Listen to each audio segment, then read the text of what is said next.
Hello, magandang hapon sa inyong lahat. So ito ay sinend ni Bartmond, no. Kay Angry Doc to, kay Doc Ron. Kilala niyo naman si Doc Ron, ano. Pero ang pag-uusapan natin dito yung topic na nire-reactan niya. Pinapa-react din kasi sa akin eh. Wait lang, minimize ko lang ha. Ang daming pwede content ngayon, ano. Kaya lang, ano eh, hindi ko alam kung ano yung uunahin eh. So ito, oh, natawa din ako, to be fair. Natawa din kasi ako dito. Pakinggan natin ha. Mahirap pero may pambili ng DJI camera. Sorry. Alam niyo, sa mga hindi nakakaalam yung DJI camera, nasa baba yung ganun ko. Yung ano yon, pang action camera. Depende, no? Brand kasi ang DJI eh. May action camera, may 360 din ng DJI. Pero kilala yung brand niya na may kamahalan na ano. Tsaka maganda naman kasi talagang quality niyan. 'Di ba? Bala ko nga bumili ang sa akin kasi Action 4 eh. Gusto ko mag-upgrade ng Action 6 dahil maganda siya sa dilim. Pero ito, oh, sinabi dito, mahirap pero may pambili ng DJI camera. So, ulitin natin ha. So, brand po ng camera yon na mamahalin. Action camera to be specific. Mahirap pero may pambili ng DJI camera. Sorry kuya, hindi ko po kasi alam na exclusive lang sa mayayaman yung pagbili ng magandang camera. Natural. Walang reason lang naman po. May point naman kasi na hindi naman hindi to usapin ng pagiging exclusive eh. Hindi siya usapin ng pagiging exclusive. Kasi ganito kasi yung konteksto. 'Di ba sabi mo mahirap ka. Tapos bibili ka ng DJI camera. Alam ko yung ano niyan, yung Osmo Action 6 niyan. Almost 30,000 yan eh. Pero meron namang ano niyan, yung mga old model na mura na nasa 12,000. Mahal pa rin, 'di ba? Mga 12,000. Hindi naman sa sinasabi na exclusive sa mga mayayaman, pero kung halimbawa pinapakita mo sa buong Pilipinas na mahirap ka, tapos uunahin mong bumili ng DJI camera, medyo mali nga naman yun. 'Di ba? Unless merong mag-sponsor sa'yo. 'Di ba? Tingnan natin reason, pwede naman kasi may mag-sponsor sa'yo ng DJI camera, 'di ba? Pwede. So, ang isa pang iniisip ko noon, kung bibili ka niyan, ano yun, balak mo nang gawing hanap buhay yung ano, yung magpapahawa mo sa social media. 'Di ba, men? Anyway, ipagpatuloy natin. Kung bakit ko binili to ay para may record ko yung kahirapan ko. So, inamin niya na siya ang bumili. Siya yung bumili nung DJI camera. Hindi ito ini-sponsor or hindi inano. May record ko yung kahirapan ko. 4K Para ma-record daw yung kahirapan niya. Natural. Walang reason lang naman po kung bakit ko binili to ay para may record ko yung kahirapan ko. 4K high Wow. resolution. Kahirapan in 4K resolution.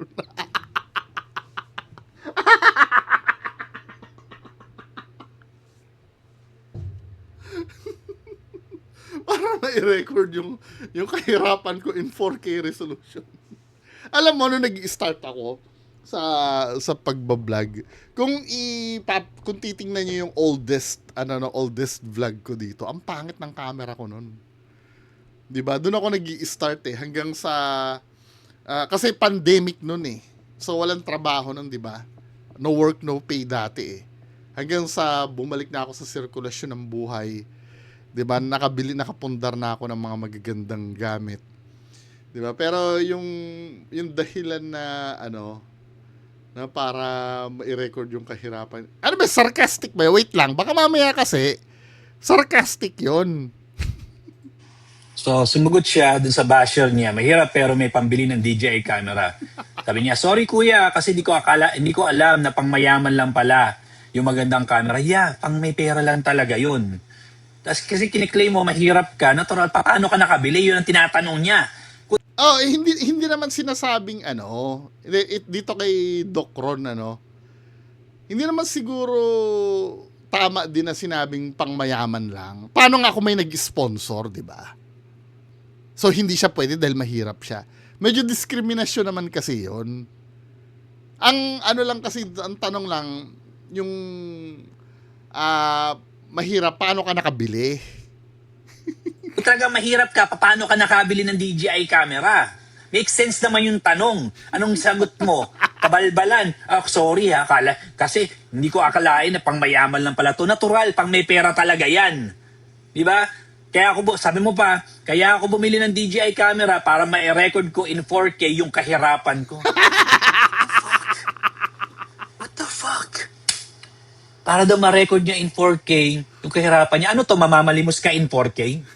Ano, pupunta ka sa online, mamamalimos ka 4K, pengi pong pera, gagawa Sila ano nga, elowing nga, hindi na kailangan ng DJI eh.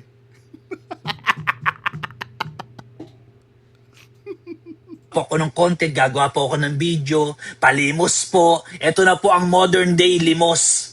Magpalipad ka na lang kasi, mag-live ka. Ito na po yung 4K type high technology limos. Nanlilimos po ako sa inyo in 4K. Ganun ba? Ganyan na ba ang tao ngayon sa Pilipinas? Tangina, bibili ng camera na mamahalin. May point naman eh. May point naman yung basher eh. If you think about it, may point, hindi nga siya basher, totoo lang sila sabi niya eh. Could you imagine, ganyan ang bahay mo, tapos bibili ka ng DJI camera? Oh, syempre uunahin mo yung ano, necessity, di ba? Hindi, pero ganito, sa perspektibo kasi ng isang negosyante, ako, kung ang gagawing negosyo ni ate yung pagbablog niya, make sense pa rin na mag-invest siya sa magandang camera, 'di ba? Kasi sa totoo lang kapag gagawa ka ng vlog, 'di ba? Parang mas nakakainggan yung manood pagka malinaw talaga yung pinapanood mo. Kahit na let's say sabihin mo na maganda yung topic no, pero nakakatamad siya dahil ang baba nung resolution nung camera. Kasi yun yung ano eh, yun yung pagiging malinaw ng video mo or pagiging maganda ng video mo. Yun yung ano eh, yun yung pwede mong ihain sa mga viewers mo para sulit naman yung pag-aaksaya nila ng oras sa'yo. 'Di ba? Yun eh. Yun kasi yung reason nun. Ngayon, kung balak niya maging vlogger talaga, no? Pwede rin. Make sense din na, bumili nga siya ng DJI camera. Kaya lang, syempre, medyo may paradox doon eh. Diba? Dapat iba na lang ang sagot niya. Pwedeng ang sagot niya dyan, pinag-ipunan ko po kasi talaga to dahil nangangarap po ako maging vlogger. Hindi yung sasabihin mong para ma-record yung kahirapan ko in 4K resolution. Actually, hindi lang dapat hindi lang dapat camera ang bibilhin mo dyan. Dapat maganda din ang cellphone mo dyan eh. Kasi kung naranasan ko, no, ang cellphone ko, no, ito yata, Oppo to eh. Nung bumili ako ng Action 4 na DJI, medyo nag-i-struggle dito. Kaya dun sa tablet ko ina-upload yung videos, dun ako nag-i-edit. 'Di ba? Pero syempre, alam mo na, nakabili tayo ng iPhone. Kayang-kaya na. Pero yung ibig ko sabihin, hindi lang DJI ang bibili niya diyan, pati magandang cellphone din. Or bibili pa siya ng laptop para ma-edit yung video niya, 'di ba? Bakit kailangan mo i-record in 4K? Tapos sasabihin mo pa, hindi ko kasi akalain na pangmayaman. Yes, pangmayaman talaga. Yes, pang may pera talaga. Kung mahirap ka, tas ganyan ang camera mo, ibig sabihin poser ka. Hindi ka totoong mahirap. Oh, pwede. Tama naman. You're profiting from poverty porn. Yun ang hinahabol mo. Kaawaan ka ng tao. Poverty porn. Hindi lang may ikaw unang gumawa niyan eh. Marami nang nauna sa'yo. Lumang technique na yan. Tantado. Yung yung sinabi na agree ako doon kasi meron ako minsan nadadaanan ng mga content creator. Alam mo yon yung parang magsasaka sila, tapos, alam mo talagang pure paawa yung, yung ginagawa na mga idol. Puro mga idol eh.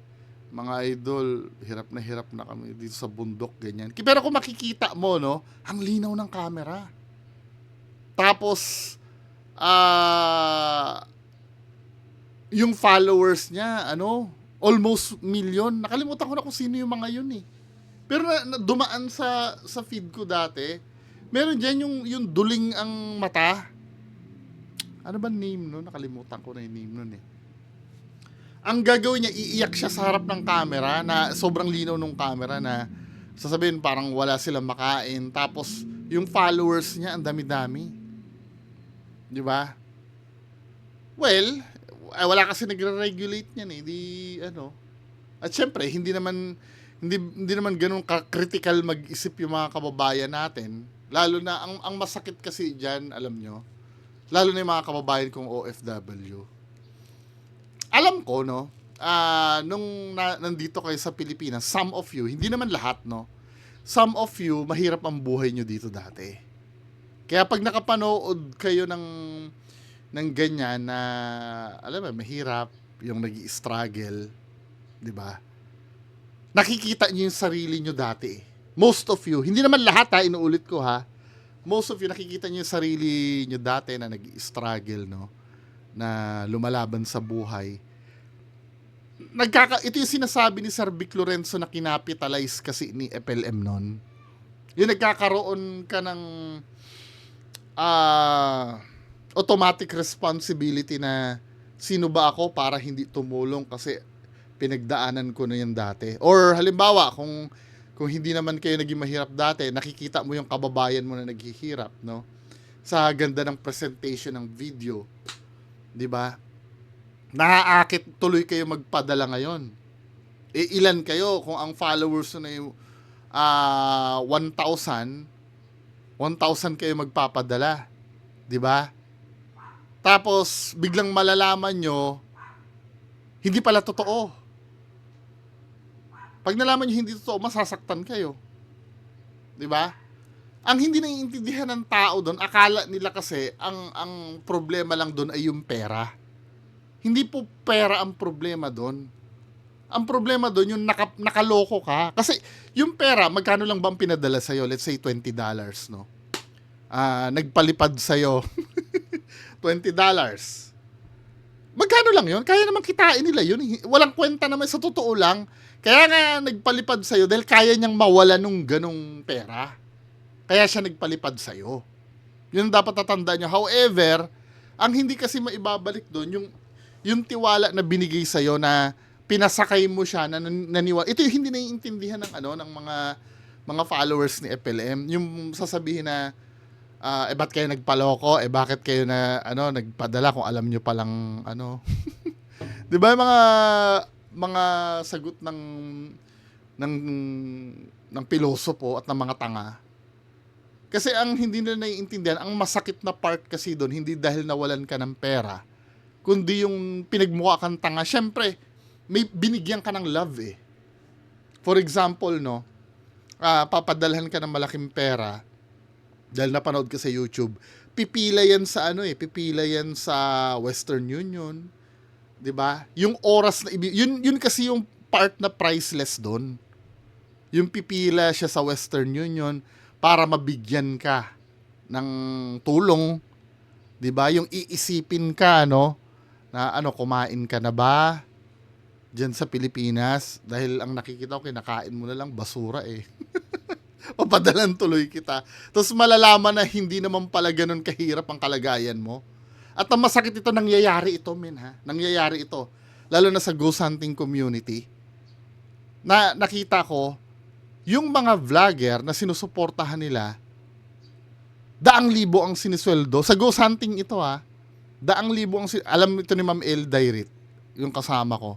100,000 ang sinisweldo nila, pero yung mga nagpapadala sa kanila, 25,000 a month sa Saudi as DH. Yun ang nakakahiya doon, Yun ang dapat naiintindihan ng mga tao. Sa kakasinungaling nila na wala silang pera, yung mga yung mga kababayan natin na nasa Middle East, 'di ba? Na homesick. Kaya nga sa akin, men, hangga't maaari, para sana naiintindihan ng iba, yung mga nagagalit kasi iba pag nagsha-shoutout ako eh.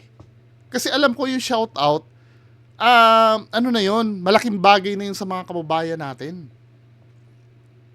Kasi yun lang ang tanging paraan para makabayad ako sa kanila ng paggasta nila sa akin ng oras nila. Yung oras kasi, malaking bagay na sa akin yun. Panoorin. Sinong tanga-tanga dyan na nagsasalita ako magtsatsaga sa akin manood?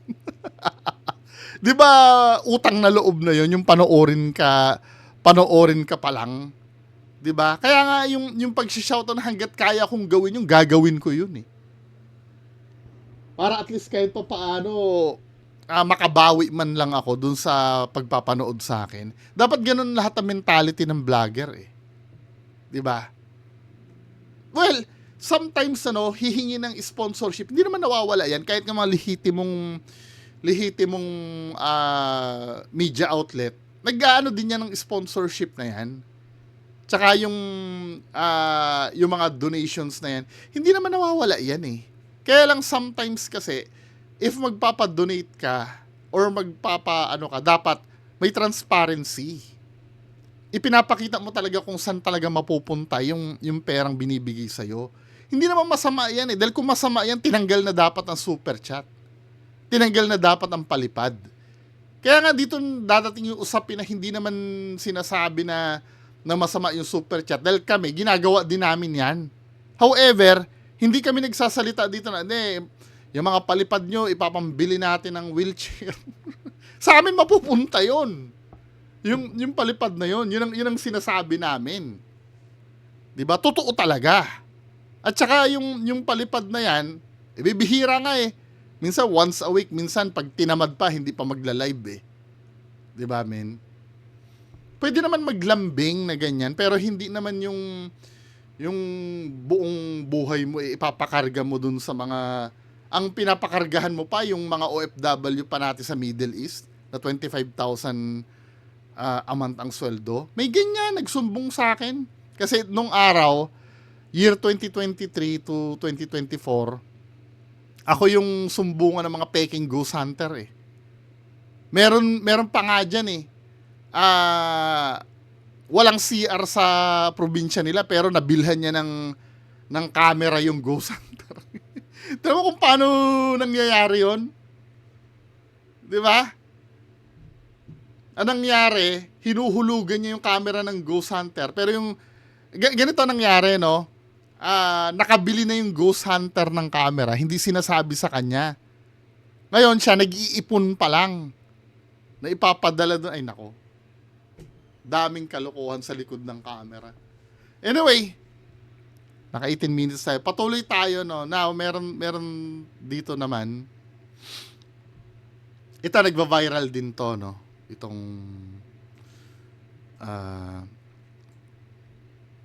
ito. Yung mga criminology students daw. Kaya ang problema, sir. Ano problema, sir? Bumaba. Ano ba tayo mo bumaba? Bumaba, nakasapit na nga kayo, sir eh. Wait, putang na.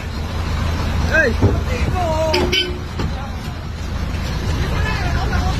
Criminology student. Sir, nag-ano sila, oh. Ano? Kaya, asa na? Ako, drunk driving yan, boy. Tandaan mo, wala pang uniforme yan, ha?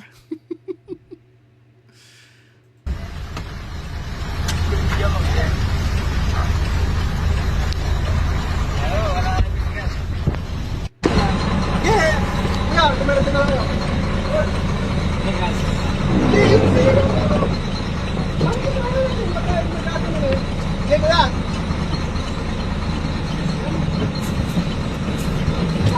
Yung plate number, ha? Malasing nga yan, eh. Kaya wala. Kung kailangan ng breathalyzer yan para makita na lasing eh, no? Kaya, kunin muna natin yung mukha ng driver na yan, na bata. Sa akin.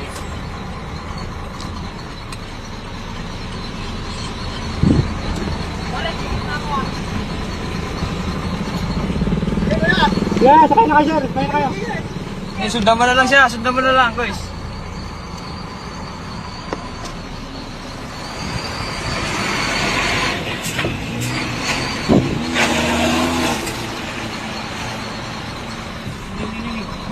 Gago. Ay, gagi.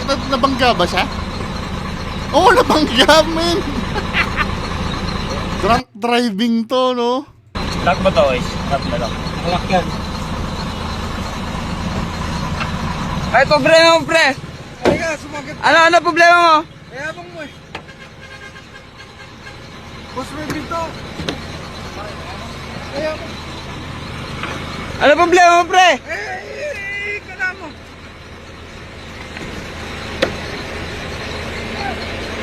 Sir, Hoy! Kana mo yun.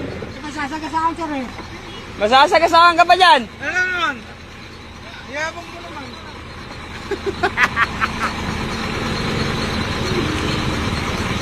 Pre, kunin mo na yung kasama mo. Kanino nirereklamo to? Kay Sir Ralph Kalinisan or sa LTO? Inaharang nga niya para makakadiretso. Yung mga kasama niya, inaano na siya, no? Pinapadiretso na yung kaaway eh. Oh, muntik ka na masagasaan, sir. Ano man? Sige, bigyan mo. Ano man? Sige, bumaba kayo.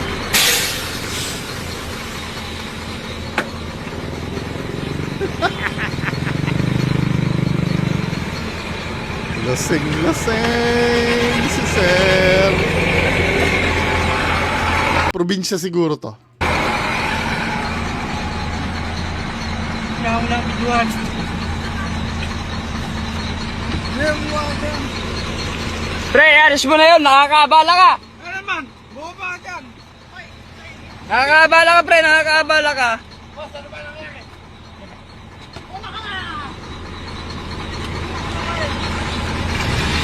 Legit na pulis. Oh, mukhang legit na pulis yata to si sir.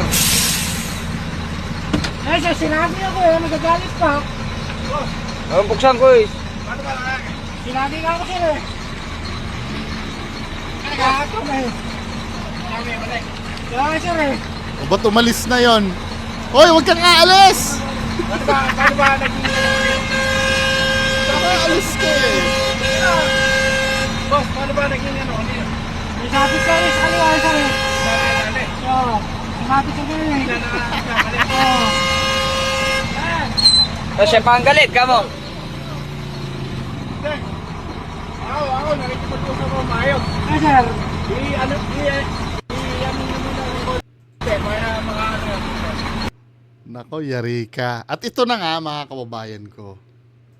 Ito na. So, pinapatawag na siya ng LTO.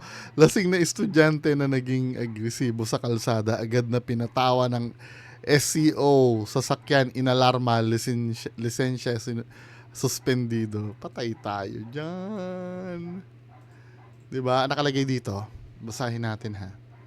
Lasing na estudyante naging agresibo sa kalsada. Masuzum pa ba to? Yan. Para ano.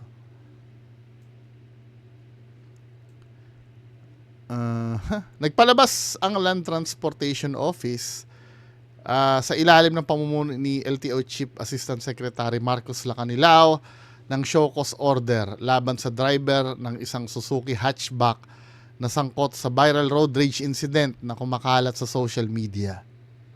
Batay sa viral video, makikita ang umano'y komprontasyon sa pagitan ng driver ng isang Suzuki hatchback at ng driver ng isang truck sa kabaan ng Vergara Highway sa Cabanatuan City, Nueva Ecija.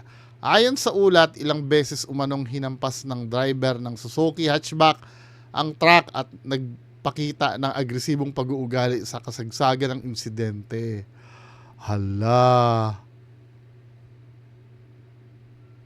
Ang driver na umano'y isang estudyante at ang kasama nito ay nasa impluwensya ng alak nang maganap ang insidente. Ay, meron pa palang isang bukod sa naturang insidente, lumitaw din sa social media ang isa pang viral video na nagpapakita sa kaparehong individual na umano'y sangkot sa isang hiwalay na insidente sa Gapan City, Nueva Ecija. Batay sa ulat, nahuli naman itong nag-counterflow at kalaunan ay nasangkot sa pisikal na pananakit sa... Nako, ano na to? May ano pa ba 'yon?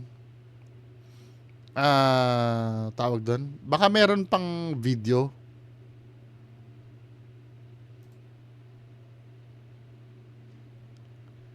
May video pa ba? Wala na to, pang ano na to, men? Pang revoke na to. Dahil ito ay natasan ng Intelligence and Investigation Division ang sangkot na rehistradong may-ari at ang driver na humarap sa tanggapan nitong upang magpaliwanag kaugnay ng posibleng paglabag kabilang ang reckless driving, driving while under the influence